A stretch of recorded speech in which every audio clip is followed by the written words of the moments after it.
I hope reviews of Moon are everything you remember them to be. Let's talk about Moon.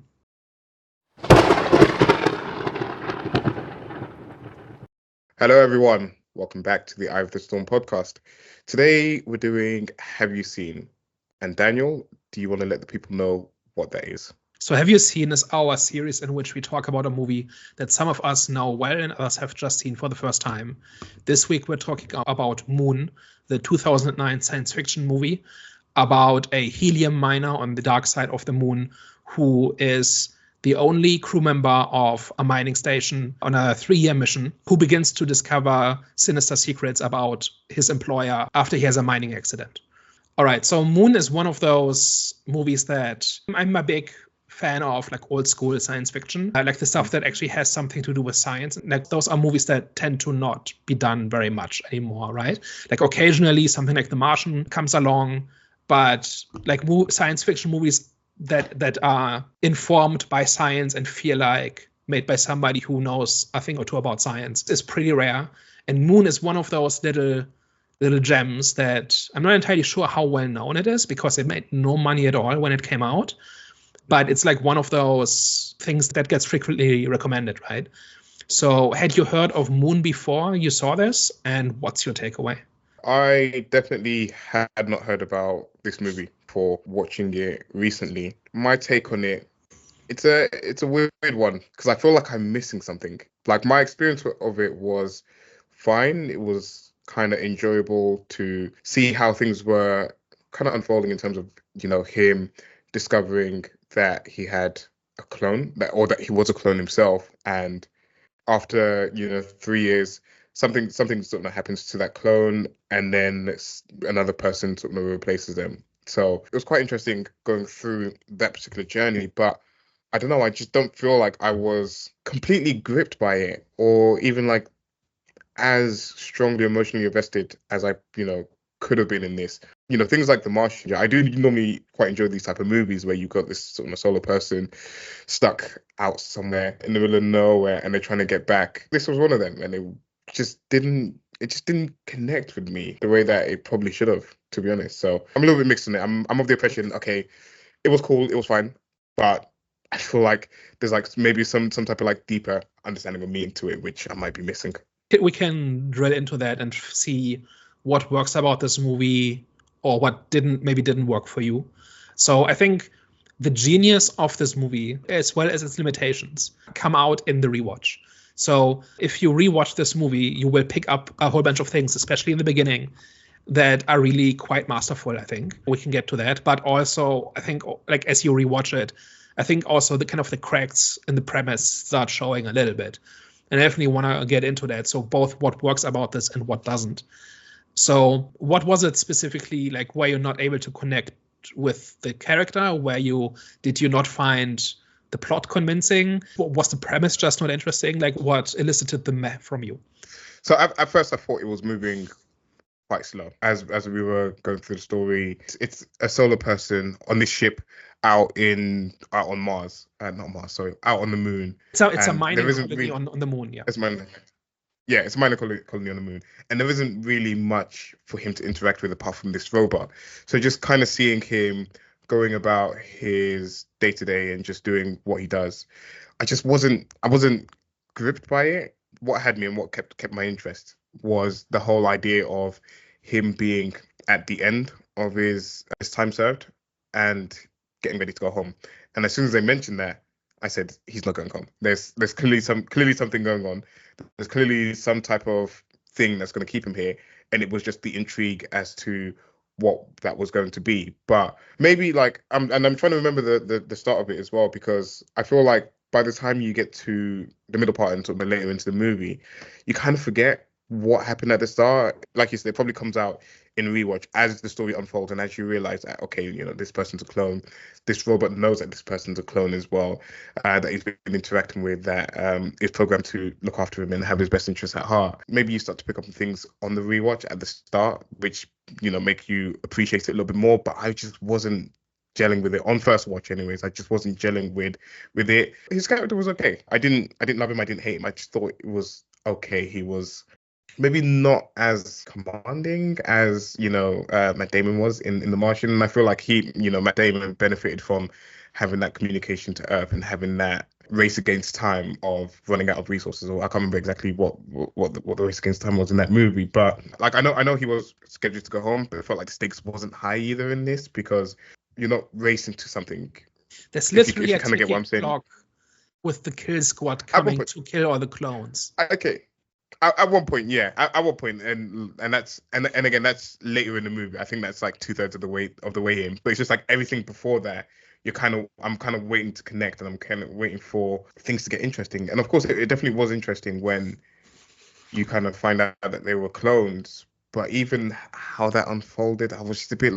Yeah. I don't know. I was just like not engaged with it. Were you not engaged the entire time, or did it take a while for it to get interesting? Because like by the time Sam Rockwell argues with himself and begins to take pity on his older dying self and like all of that, right? Like I don't think you can watch that and say, oh yeah, this is nothing special. Yeah. So for me, it took a while to build up to actually getting my interest. And my problem is by the time we get to the interesting things, is I'm not completely checked into the movie. I'm not completely in love with the movie and dying to find out what happens next, because halfway through, if I had to turn it off and never turned it back on again, I don't feel like I would have been missing out on not discovering what happened by that point. So I feel like it just maybe took its time to get to that point. But again, like everything between Sam Rockwell and his clone, I mean, they were both clones in the end, but everything between them was great. It was sort of, are you the clone, am I the clone, etc. And then it turns out they're both clones, and then they throw out a third clone to throw under the bus in order to save themselves. Yeah, I do think that was a bit. I was like at the end, I was like, it's a bit dark. I was like, would you not?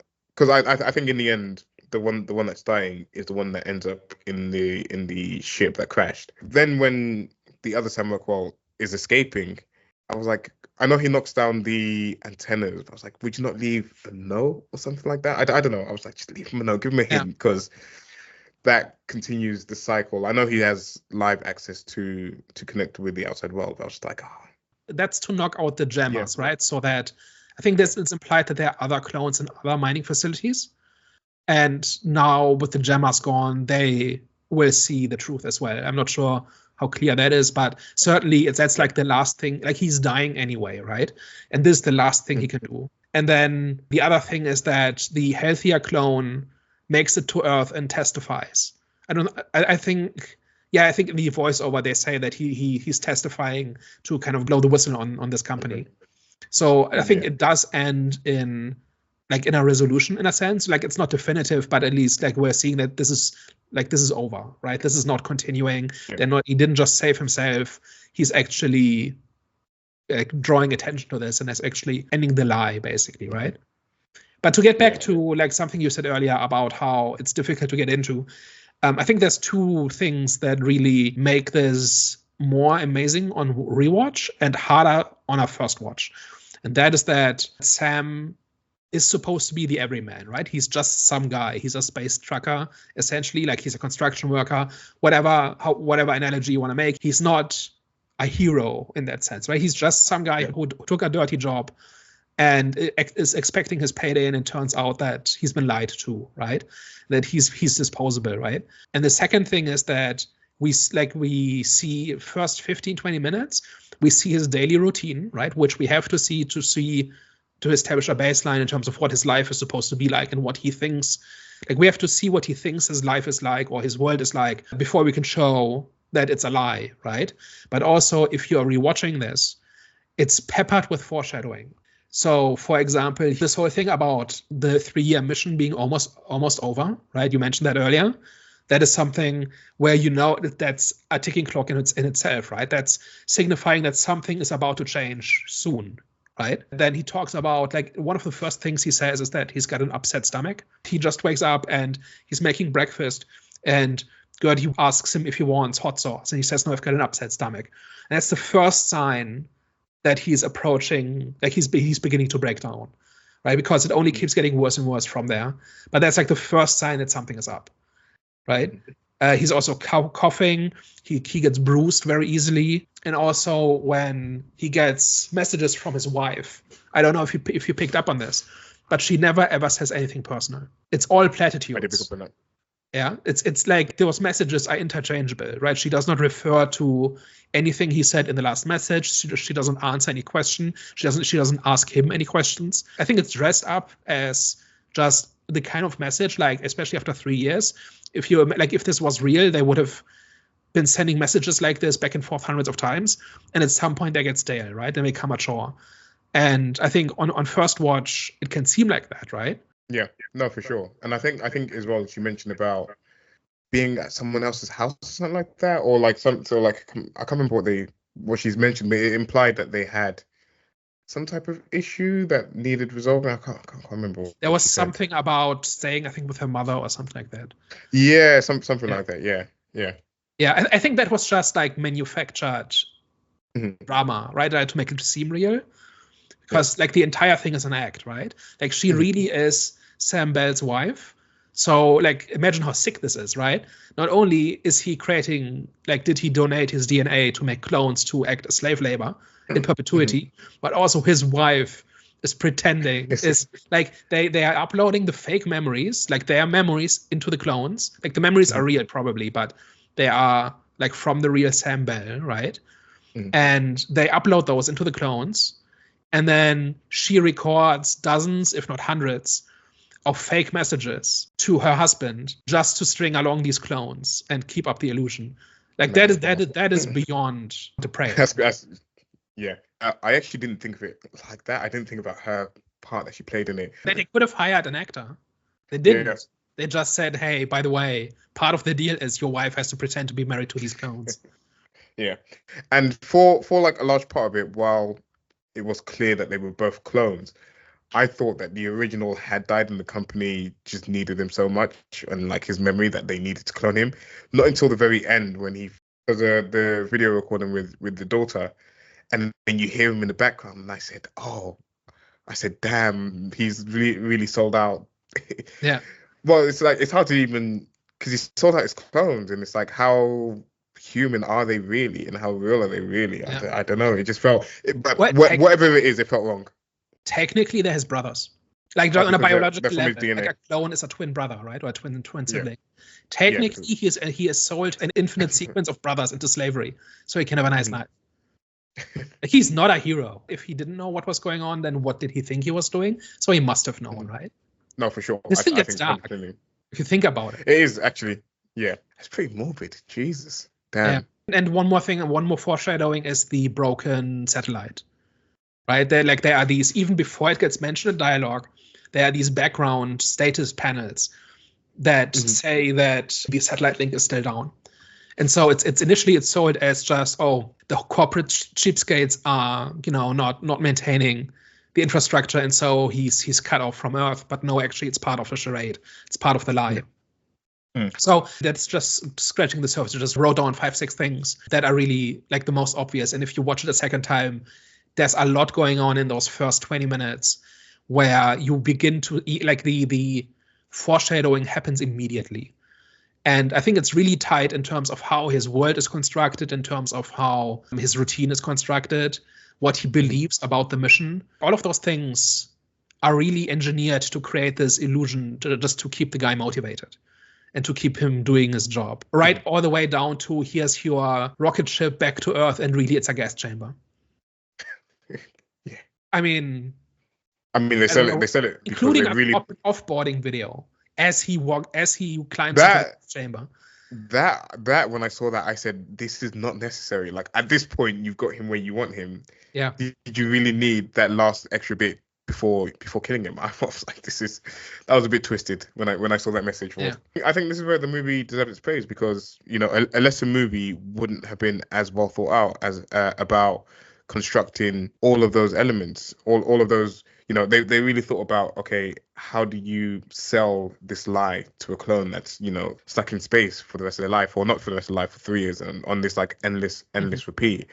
And every potential question mark that you could have about, okay, why didn't you do this, or why didn't you do that, is pretty much answered in this in terms of, he's cut out from the outside world. He's only connecting with them via videos that aren't live feeds. You've got this like robot there that's as well kind of continuing to sell to him this whatever it is. There's this whole procedure of Gordy specifically never answers a direct question, right? He's always nice and thoughtful and nurturing, but he will never answer your question. But you will think he did. Yeah.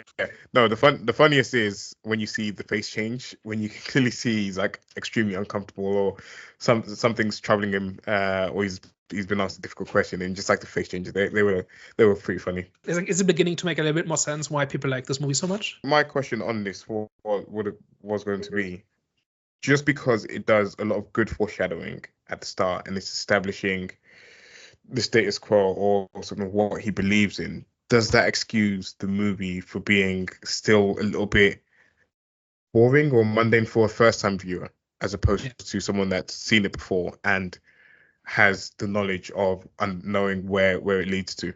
If you recognize the foreshadowing, it's not boring, right? Because it is, in fact, connecting things to things that will happen later in the movie, right? So there's a lot. I've said this before about horror movies, right? Where horror movies have a tendency to have literally nothing happen in the first half hour. Because we want to introduce the characters, we want to show them in their daily routine, so that when the killing starts, we have some kind of familiarity with them, right?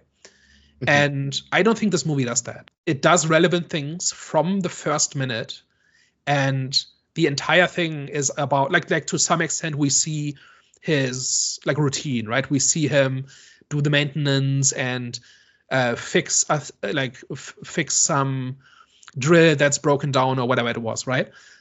We see him like exercise and recreation and watch TV and stuff like that, right? But we're not getting like half an hour of him just doing everyday tasks, because even when he does those, we are getting crucial information about what the situation is, why he's there, what he believes about the mission, his interactions with Gertie constantly reveal relevant information. So if the movie's just too slow paced for somebody, that's one thing. But if you take the script and just mark every time something relevant happens, it's constant and it's from the first minute. So I actually think this is a really tight script where we have to introduce the situation, we have to introduce what Sam believes about his world and what is really the case, and then we have to show his reaction to realizing that it's a lie, and his interaction with himself, who is in a different stage of his life cycle, right? So all of these things are happening more or less simultaneously, or in rapid succession at least. Bad pacing is one of my big things about a movie. If it doesn't flow well, if it drags itself out, literally nothing happens for extended periods of time, I'm very quick to throw a movie under the bus and say, no, this is not a good script. But I think this is one where, if you know what to pay attention to, it is quite tight. Like there's not much fat here. Like you can make one or two scenes a little bit shorter or something like that. But just in terms of having like scenes where nothing happens or where nothing relevant happens or when nothing develops, I don't think there are any. And I think for that reason, I would call the script really good. And that's before we get to the performance of basically the only character. He has to portray his emotional state and the deterioration and kind of this existential crisis, but at the same time, he's also professional and smart and resourceful. Like all of these things are happening. And the movie, I don't think, is very long. I think it's hour 40. Like under 100 minutes, which makes it, again, not drag out, right? You could have ballooned this up to 2 hours and just show more of his routine and have more time spent before he gets into his accident and stuff like that, right? Or have spent more time arguing with himself or stuff like that. But they didn't, right? I think this is actually quite tight. I can agree on that, whilst feeling no, I wouldn't say under. I just like whilst I can agree that the script is tight, but not being fully engaged with with what the movie was at that particular point is what I'd say on it. Because I do agree with you. There wasn't any point where I was like, okay, this is played out, especially between the two Sam Rockwells. I didn't feel like it was played out and it was progressing quite naturally. The whole dynamic was great between the two of them. Another question I had was what was the purpose of him seeing things in the ship because there's moments where at a certain point I thought, I'm like, is this going to turn into like a horror movie or something like that? Because I had no clue what it was going into it. So when he started seeing stuff in it, I was be like, oh, what's going on here and what's going on with that? And I'm guessing it's due to him being ill or coming towards the end of his life cycle. So my interpretation is that those are not random visions, right? Those are from his implanted memories, and that's his brain beginning to unravel. And so his brain is starting to confuse memory and what he sees. And so he sees, I think it's his wife, or I think it's his wife, right? Just sitting there. I thought, did he see a black-haired lady? Because I know his wife was blonde. I can't remember if he saw a black-haired lady as well. Yeah, now that you mention it, maybe. I don't remember who he exactly sees, but I took it as his implanted memories are beginning, like his brain is beginning to malfunction. Then I don't think it serves any other purpose than that. Yeah, and again, like by the time you get to the end of the movie, you can kind of deduce it from as that. But it was just like another point where it was early on in the movie, and it added a little bit of confusion as to what was actually going on in this movie. But I did want to get into some of the themes and some of the deeper meanings, because I felt like I was missing a lot in here, and I was like looking forward to this conversation to be like, okay, what did I not pick up? Because what I was trying to grasp from it was the whole taking back control of your life aspect of it, because it seemed like what he was going through was pretty programmed, and again, quite mundane. You sort of fall into this particular sort of routine, this particular setup that this company had for you, and eventually it was a case of taking back control on that aspect. But before we really get into that, there's one more thing I want to mention, which is part of the whole of the big lie, right?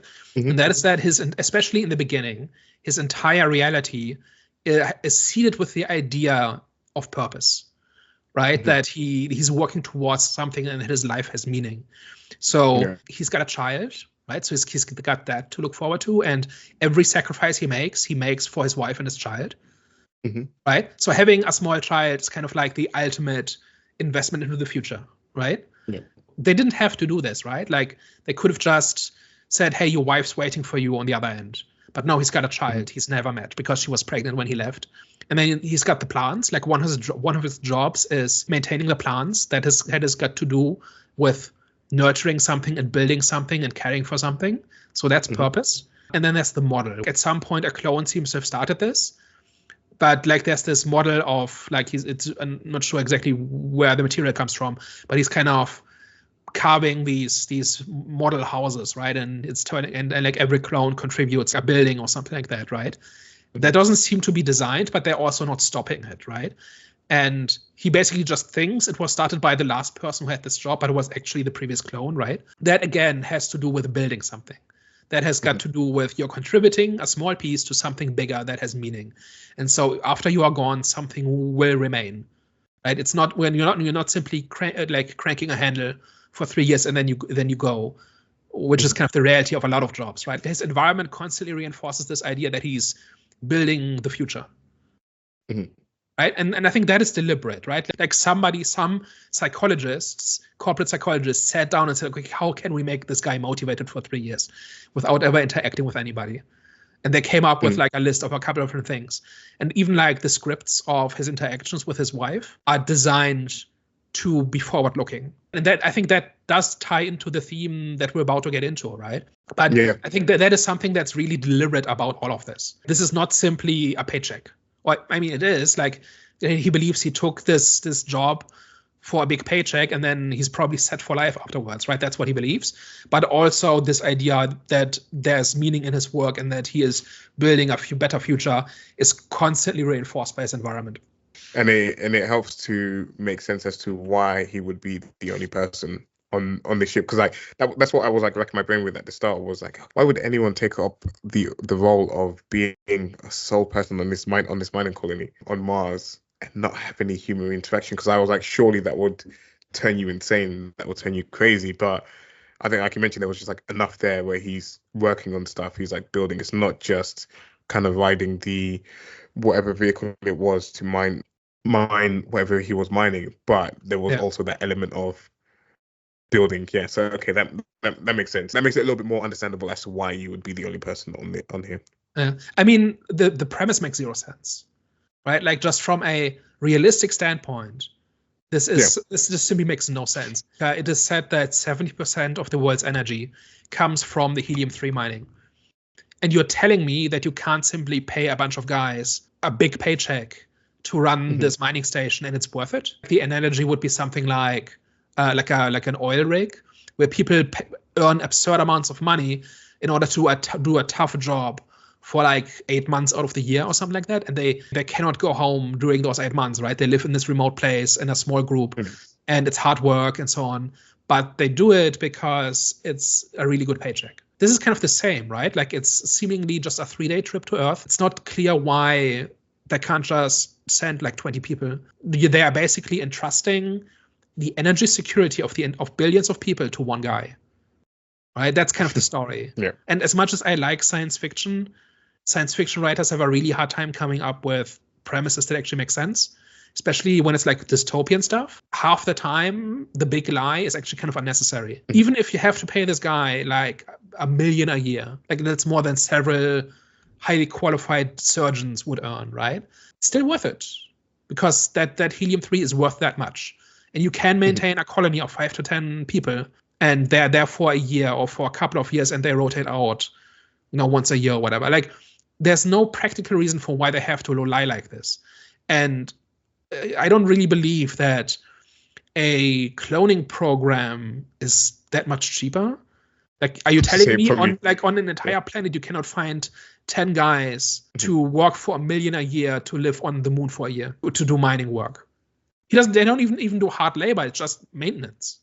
Yeah. So the entire premise is nonsense, but it's in service of this character moment, right? Of you are this disposable cog in the machine. And I wish they had come up with a premise that actually made sense, because then it would be even better.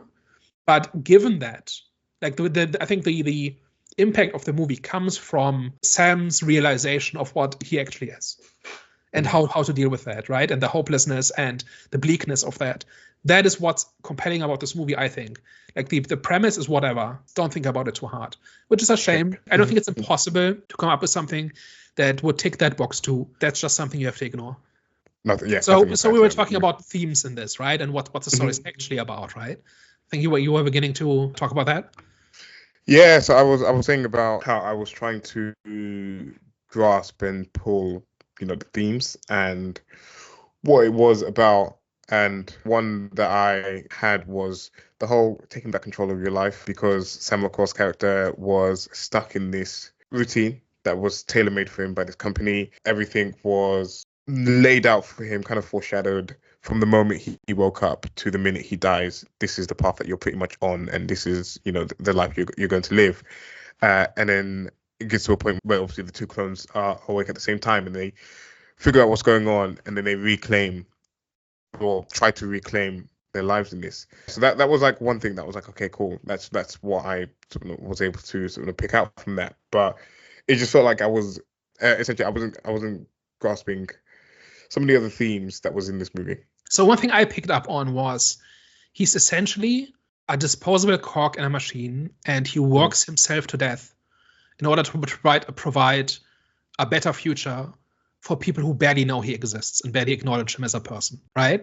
And that's like the experience of millions and millions of people, right? People who just spend their entire lives working just to provide for their families or the people they care about, or even their society or whatever, right? And they work themselves quite literally to death just so somebody else can have a better life. And I think that's kind of that idea made absolutely literal, right? Because he is in fact working himself to death, right? He's not like working in a mine shaft or something like that, but his entire existence is working so that somebody else can have a better life. It's both in on a couple different levels. On the one hand, so that Earth has energy, right? So that billions of people can live, right? Like society can function.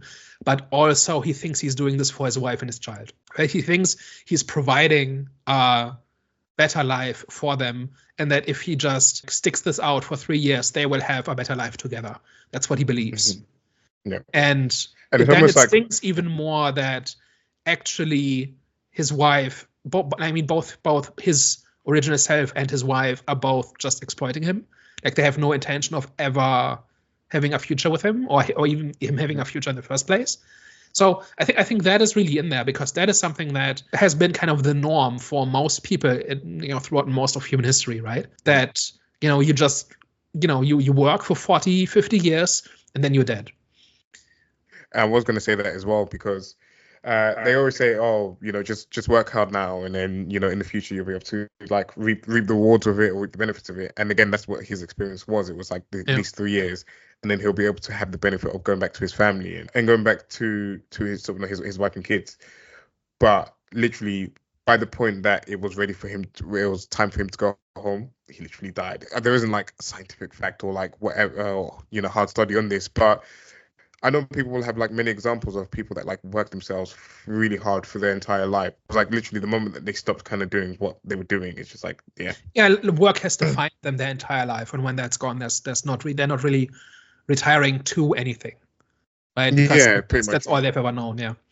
Yeah, pretty much. The difference here is, and I think that is where kind of the analogy I think kind of breaks down, is that he's not in fact working for something better, right? He's purely working for other people's enrichment who don't even recognize him as a person. Whereas the people who do this in real life, they are in fact buying their family a better life, right? Mm-hmm. Like if somebody works like, I don't know, a 60, 70, 80 hour week, and just so his family can live or their family can live in a nice house, or their children can go to a good school, or whatever it might be, that is in fact something real, right? Like there's not necessarily a lie attached to that. And so that is where kind of the analogies are a little bit strained, maybe. But you could say you could say that his hard work, again, is benefiting in his mind, real family, because they are benefiting from his hard work, or from him initially being cloned. So whatever he did initially is benefiting his family, even though they understand that it's not him directly, but in his mind, that's what he's kind of doing it for, and they're actually reaping the rewards from that. They're lying to him about what will happen, right? He believes he will join them in the future, and there is now no scenario. It's not even physically possible, because as a clone, he has the short lifespan. So there was never a possibility at which he could in fact have this life that he thinks he's working towards, right? So I think that is where that analogy breaks down a little bit. Unless the movie is saying that people making that kind of sacrifice in life has always been a lie, and I don't agree with that. I think it's a luxury to not have to do this, and it's one that most people throughout history haven't had. So, but that's what I got out of it, right? Like this whole thing, it's like this expression of working yourself to death for somebody else. That's literally what's happening to Sam. And it's almost like with having the clone, one being at the start of the life cycle and the other being at the end of it, you almost have that whole, not foreshadowing, but the foresight to see this is the path that's out for you, and this is where it's going to like end up for you, and you're able to see it. And again, he was able to escape it before that became his life, essentially. So it was actually quite interesting on that level. Yeah, that's maybe analogous to somebody who thinks they will get the big promotion or will get the big payday, and then they find out that was never going to happen. Like whoever was making that promise was never going to deliver on that. And maybe somebody who is just getting started in life might buy into that kind of story more easily than somebody who's been at this for a while. Yeah. But then it'd be like if they saw someone who they deemed was like hard worker or whatever, that was maybe expected for the promotion, and they didn't get it for whatever reason, and it's like, okay, this is, I could follow the same path and end up in the same place, work hard in this particular role in the hope of promotion or in the hope of moving on up, but really and truthfully, by the time I get to that point, it isn't really there for me. So maybe I take a different path, and maybe I kind of like divert and do something different, switch company or whatever. So I think that stuff is definitely in there. Maybe the filmmakers didn't intend the exact angle that I described, but I do think this whole thing of working towards something and being promised things that will never come and stuff like that, I think that's very clearly in here. Any other takeaways from Moon? Is it beginning to make a little bit more sense in terms of why this movie is so beloved? There's some things that are, I think, quite obvious, right? Like there's two great actors in this who are basically the entire cast. And I think they sell like that situation really well. And it's basically like a one-room story, right? Where there's basically two characters. They have to sell it, right? And if they don't, then the entire thing falls apart. And I think that really holds this thing together. But beyond that, is it beginning to kind of come together in terms of what the appeal of this is? I can definitely see the appeal, especially when you're looking at the intricacies of the story itself. And again, it's a very small world that we're in. We're just on this moon, on this mining colony, but everything that they built within that makes a lot of sense and is sort of well crafted to support and aid the story that's unfolding. Because I can see why people would love it. I think for me, it's still probably not my favorite version of this type of movie. Again, if I'm comparing it to others that I had seen, I don't feel like I get the same joy or the same enjoyment out of watching it that I did, something like The Martian. It's definitely like a movie like, okay, I'm not mad that that I watched it, but I probably wouldn't watch it again. I still kind of understand why, especially like someone that wanted to understand how to do filmmaking and how to do foreshadowing and how to, lay things out and how to even tell like a concise story, because again, this is only an hour and 38 minutes, I think it is, or even maybe even less than that. So even how to tell, a good story and have some sort of, like there were good character moments in this as well. I know I said I didn't, completely fall in love with the characters, but I mean, like a funny moment was when they're playing table tennis and clearly the new clone hasn't quite grasped how to play table tennis yet, or hasn't had sort of the practice for it, and the other one is just completely dominating them. I think they mentioned the score was like 19-2 or something like that. It's like moments like that. I think especially when they're slowly starting to come together and slowly starting to accept each other for what they are, and even the moment when the dying Sam Rockwell speaks to his daughter on the thing, and then he realizes that, like, before he knows it's his daughter, he's like asking questions, whatever, and then he realizes, okay, no, this daughter that I thought I was going back to that was a baby is essentially this grown woman, and that gives even more context as to how long this has been going on for and like how much time has 15 actually years, passed. Yeah. So in those moments, I really did enjoy. That might probably be my favorite scene in the entire thing, because so much is said between the lines, right? Like that she's 15, that the wife has died. Like this is gradual pulling back of the curtain, right? That the wife died years ago, and that could mean a lot of things, right? And then slowly it starts piecing together, and then we see somebody in the background, and then like a shadow in the background or something like that, and then it turns out that it's him, 15 years older. And having very clearly forgotten about the clones, because it doesn't even occur to the original Sam that this might be the clone, right? Like it's just some random person calling, and it doesn't even, like, he doesn't panic, he doesn't freak out, anything. Those guys are completely invisible to him, right? And he also believes that there's no way that he could contact him, but there's not even like a fear or anything like that, right? It's just purely it's completely off the table that he would ever come into contact with his clone and kind of face that kind of accountability, right? There's so much happening between the lines. That's what I'm trying to say. Yeah, I was gonna say, without explicitly having to tell the audience kind of what's going on, it's just, it's the show don't tell. It's like you're again, like you said, unraveling like so many layers of the mystery in that one particular moment. But each of them like hits hard. Like the moment you realize that the wife's died, and you're like, oh, like damn. And then you realize that it's his daughter, and it's like, and then it's just like, again, like you said, that final one of like realizing that the original one is actually down on Earth. So yeah, I feel like it, that particular scene just like hits on every level, and then you really feel like the emotion of someone that knows they're a clone, understands that they're a clone, but it's that extra layer of betrayal, because the first thing that he does is still try to contact this family that he thinks is real, and that's almost like the last lie, where he then probably accepts that, okay, there's really nothing to go back to, and there's no point, and he might as well just accept his fate. If there's one flaw in this entire thing, when he comes into contact with his clone for the first time, there's not as much of a scene as you might think there would be, right? They kind of roll with it kind of quickly, but I think that's made up for by like this gradual process of them kind of getting to know each other and realizing they have more in common than they don't, but also then finally this existential resignation and closure that old Sam has after he talked to his daughter and he realized there really is nothing else. There really is only this base. And that not only is his body falling apart, but there wasn't even a chance at anything else ever happening. Like his fate was sealed from day one.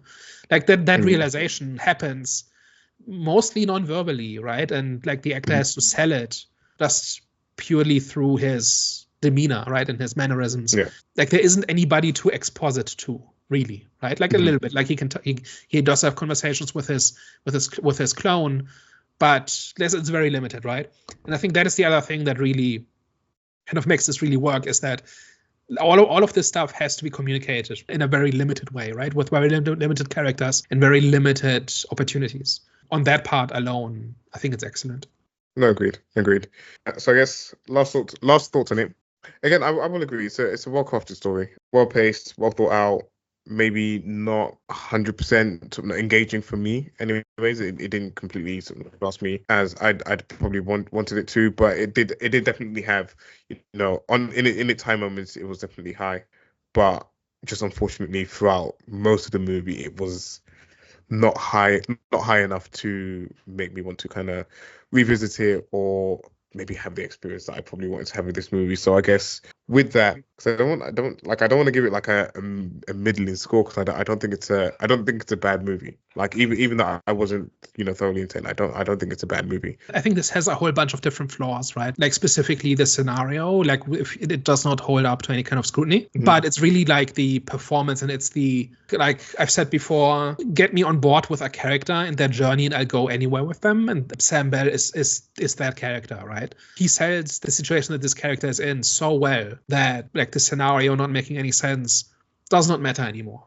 Right? Like we are purely here for somebody who realizes they are a disposable cog in a machine and nobody has ever cared about them, and his entire existence is just a farce. But it's not even really a farce, right? But it has been to somebody else's benefit. And everything he's ever been told, and everything he's ever hoped for, and everything he's ever going to work towards was all a lie. Like that place as a character works like nothing else. And any other issues you might have with like the premise and the logistics and this, whatever else of it, I think falls by the wayside because that part is so compelling. And on that front, I'd say it's absolutely an excellent movie. Thank you for rocking with us on this video. Let us know your thoughts down below in the comment section. Have you seen Moon? What did you think about it? Let us know if it's one of your favorite movies. And of course, if you liked what we discussed today, tell a friend. And if you hated everything we discussed today, tell an enemy. We are the Eye with the Sun podcast. Ciao. Bye-bye.